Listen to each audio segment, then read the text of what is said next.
নমস্কার বন্ধুরা, আজকে নিয়ে এসেছি মাছের ডিমের একটা অপূর্ব স্বাদের রেসিপি। গরম ভাতের সাথে এমন একটা রেসিপি থাকলে আর কিছু লাগবে না, এতটাই খেতে সুস্বাদু হয়। আর এইভাবে মাছের ডিম রান্না করলে একটু আষ্টে গন্ধও থাকবে না। প্রথমে মাছের ডিমটাকে ধুয়ে একটা ঝাঁঝরির মধ্যে রেখে দিয়েছিলাম সম্পূর্ণ জল ঝরার জন্য। এরপর একটা থালার মধ্যে নিয়ে একে একে নুন, হলুদ আর আমি একটু ভিনিগার আর একটু সামান্য কাঁচা তেল দিয়ে মেখে রেখে দেবো 10 মিনিটের জন্য। ভিনিগার আর কাঁচা সর্ষের তেল দেওয়ার কারণে মাছের থেকে একটু আষ্টে গন্ধ বেরোবে না। এরপর কড়াইতে একটু সামান্য পরিমাণ তেল দেবো আর এইভাবে এক এক করে মাছের ডিমগুলো আমি ছেড়ে দেবো। আর মাছের ডিম ছাড়ার পরে গ্যাসের ফ্লেমটা থাকবে একদমই লো। এইভাবেই মাছের ডিমটা হালকা করে ভেজে নিতে হবে এপিঠ ওপিঠ। এরপর আমি কড়াইয়ের মধ্যে ছোট ছোট পিস আকারে কেটে নেব। যে যেমন পছন্দ করেন সেই সাইজে কেটে নেবেন। এইভাবে আমি সম্পূর্ণ মাছের ডিমগুলো ভেজে নিলাম। এইভাবে বন্ধুরা একবার মাছের ডিম রান্না করে দেখবেন, খেতে ভীষণ স্বাদ হয় আর এই হাতে মাখামাখির ঝামেলাও থাকে না। এইভাবে আমি সম্পূর্ণ মাছের ডিমগুলো ভেজে নিয়েছি। এরপর কড়াইতে আবার তেল দিলাম আর ফোড়নের জন্য দিয়ে দিলাম জিরে। কেটে রাখা আলুগুলো একটু লাল লাল করে ভেজে নিচ্ছি। লাল লাল করে ভাজা হয়ে গেলে এর মধ্যে আমি একটা বড় সাইজের পেঁয়াজ গ্রেট করে রেখে দিয়েছিলাম, সেই পেঁয়াজটা দিলাম। আর পেঁয়াজটাকেও আলুর সাথে বেশ লাল করে ভেজে নেব।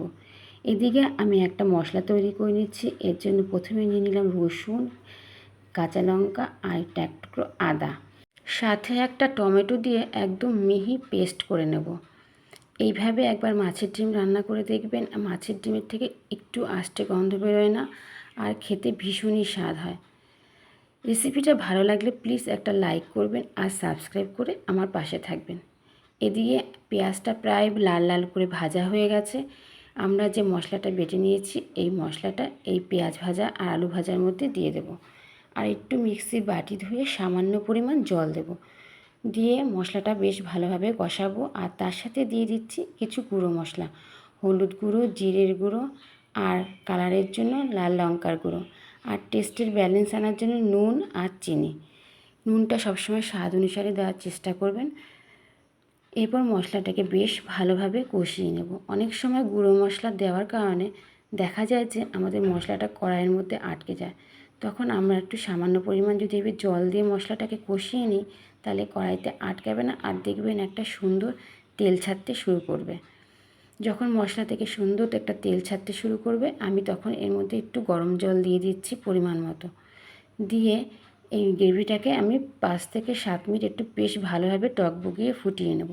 এইভাবে ফুটিয়ে নিলে ঝোলটা খেতে খুব টেস্ট হয় আর আলুটা সম্পূর্ণ সেদ্ধ হয়ে যাবে।